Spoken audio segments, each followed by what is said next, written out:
Work started for 1,198 stations, and only 6 stations are developed in 2024. Only 6. Big target, big talk, big speech, big thing. Production is 0. 6. What a production. वो हिंदी में है ना, बंगाली में बोलता है, पर्वत का मुसिक प्रसव. पर्वत has given the birth of the rat. যে বাংলায় আছে তো বাংলাটা তো তুমি বুঝেছো তাহলেই হবে. বাংলাটা বাংলার মানুষ বুঝুক, বাংলাটা বাংলার মানুষ বুঝুক. পর্বতের মুশিক প্রসব করছে রেলমন্ত্রী, বাংলাটা বাংলার মানুষ বুঝুক.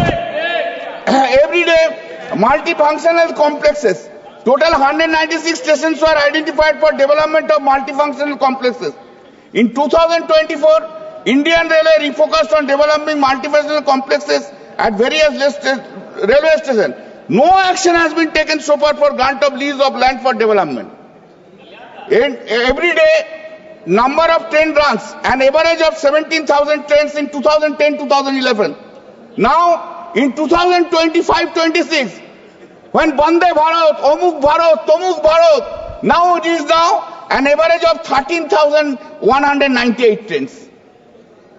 2010-11, 17,000, now 13,198 trains. Average carrying passengers per day, 2021 to 10-11, 23 million. This included 11.99 million non-suburban passengers with 4.47 million in reserved categories. Now 2025-26, 14 years have gone, 15 years have gone. Standing in the same place, standing in the same place, I am here, I am here. What is that 23 million? This is Railway Minister. Standing in the same place, I will not proceed. আমি এগোবো না ভাই, আমি এগোবো না, আমি এক জায়গায় দাঁড়িয়ে থাকবো কিন্তু বুকে বক্তৃতা মারবো. Covering total kilometers, 2010-11, 64,015 kilometers. 2025-25, 1,20,000 kilometers. But the major problem faced by Indian Railways is that the tracks are old and outdated. It lacks repair and maintenance of tracks and bridges. Safety device introduced. Anti-collision deviation and train protection warning system was introduced in 2010-11. Now in July 2020, the cover system was officially adopted by Indian Railways as a national automatic train protection system. Out of 15,072 locomotives, only 687 locos and only 521 stations out of 7,461 railway stations are having cover safety project system as on 2025-21. आज हम आभार व्यक्त करेंगे हमारे यशस्वी प्रधानमंत्री श्री नरेंद्र मोदी जी का और हमारे रेल मंत्री अश्विनी वैष्णव जी का, जिनके नेतृत्व में भारतीय रेल अपने परचम पर है. 36 वंदे भारत हो, 100% इलेक्ट्रिफिकेशन हो, रिकॉर्ड 2.5 लाख का कैपिटल एक्सपेंडिचर हो या 15,000 किलोमीटर नेटवर्क पर कवच टेक्नोलॉजी की स्थापना हो, आज भारतीय रेल बहुत आगे बढ़ रहा है. पर जितना भारतीय रेल आज आगे बढ़ रहा है, उतना ही यूपी अलायंस के कार्यकाल में पीछे था. अगर उनके कार्यकाल की बात करें तो बॉलीवुड फिल्म एक है द बर्निंग ट्रेन, उसको याद आता है क्योंकि the railway was burning with losses and was on the road to become bankrupt. ये मैं नहीं कह रही, ये इन्हीं के कार्यकाल में कमेटी का गठन किया गया था, high level safety review committee under the chairmanship of doctor Anil Kakodkar. उनके कमेटी के रिपोर्ट में पेज नंबर 6 पर लिखा था, the financial state of Indian railways is at the brink of collapse unless some concrete measures are taken. Sir, Bihar की बेटी है, हमेशा बिहार के बारे में बात करते हैं. बिहार ने इस देश को 8 रेल मंत्री दिए हैं. हमें गर्व होता है ये कहने पर कि हमारे नेता, हमारे संस्थापक श्रद्धेय रामविलास पासवान जी भी भारत के रेल मंत्री रह चुके और भले ही उनका कार्यकाल छोटा रहा हो, पर उन्होंने कई ऐसे ऐतिहासिक निर्णय लिए हैं जैसे IRCTC की स्थापना हो, आसाम में बोगीबिल ब्रिज हो या फिर एक अलग हाजीपुर डिवीजन तैयार करना हो. हमारे माननीय मुख्यमंत्री श्री नीतीश कुमार जी भी रेल मंत्री रह चुके हैं और उन्होंने भारतीय रेल को एक नई दिशा और दशा दोनों दिया है. उनके कई ऐतिहासिक निर्णय हुए थे जिनकी सराहना आज भी की जाती है। रेलवे सेफ्टी को प्राथमिकता देते हुए इंडियन रेलवेज को मॉडर्नाइज करने का काम हमारे माननीय मुख्यमंत्री श्री नीतीश कुमार जी ने किया था। 17,000 करोड़ का सेफ्टी कॉर्पस फंड की स्थापना की थी, जिससे पटरियों पे, पुलों पे और सिग्नलिंग सिस्टम के नवीनीकरण का कार्य तेजी से प्रारंभ किया गया था।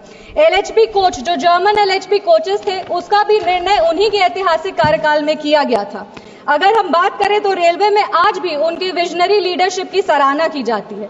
हमारे पूर्व के मुख्यमंत्री लालू यादव जी भी रेल मंत्री रह चुके थे, पर जब उनके कार्यकाल की बात करें तो ये सही मायने में ये कह सकते हैं कि तब भारतीय रेल विनाश की पटरी पर चल रहा था। तेल हो, रेल हो या खेल हो, इंडिया अलायंस वालों ने कहीं भी भ्रष्टाचार का कोई मौका नहीं छोड़ा है। उनके अगर रेलवे मॉडल की बात करें तो यह कहना सेफ रहेगा कि उनके कार्यकाल में ट्रेन ट्रैक पर कम चलता था और ट्रैक पर घोटालों की कहानियां ज्यादा चलती थी। पूर्व के मुख्यमंत्री और रेल मंत्री रह चुके लालू यादव जी ने इसी सदन में एक बात कही थी, नहीं मांगोगे तो नहीं मिलेगा। इसी सदन में उन्होंने ये बात की थी, पर हम आभार व्यक्त करेंगे हमारे रेल मंत्री का, जिन्होंने बिना मांगे बिहार को इतना कुछ दिया है। यूपीए के कार्यकाल से तुलना करें, हमेशा जब अपने कार्य के बारे में लोग बात करते तो तुलनात्मक तरीके से बात किया जाता है। तो यूपीए अलायंस से अभी एनडीए की सरकार में बजट बिहार का जो रेलवे बजट है वो 9 गुना बढ़ चुका है। यूपीए के कार्यकाल में बजट था 1132 करोड़, मात्र 1132 करोड़। आज बिहार का रेलवे बजट 10,066 करोड़ हो गया है। अगर हम बिहार में रेलवे बजट की बात करें तो 90,000 करोड़ के निवेश से वहां पे काम किया जा रहा है।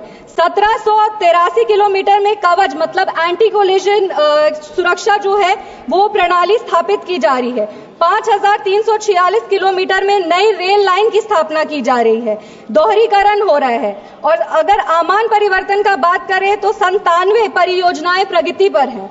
आज 3,164 करोड़ की लागत से 58 रेलवे स्टेशन को अमृत स्टेशन बनाया जा रहा है, जिसमें हमारे समस्तीपुर लोकसभा का जो समस्तीपुर डिवीजन का समस्तीपुर स्टेशन है वो भी अब एक अमृत स्टेशन बन रहा है। आज बिहार में 12 वंदे भारत चल रहे हैं, जो 15 जिलों में 22 अनोखे स्टॉपेजेस दे रही है। दरभंगा में आनंद विहार टर्मिनल है, जिसके बीच अमृत भारत एक्सप्रेस चलाई जा रही है, जो 4 जिलों में 11 महत्वपूर्ण स्टॉपेजेस देती है।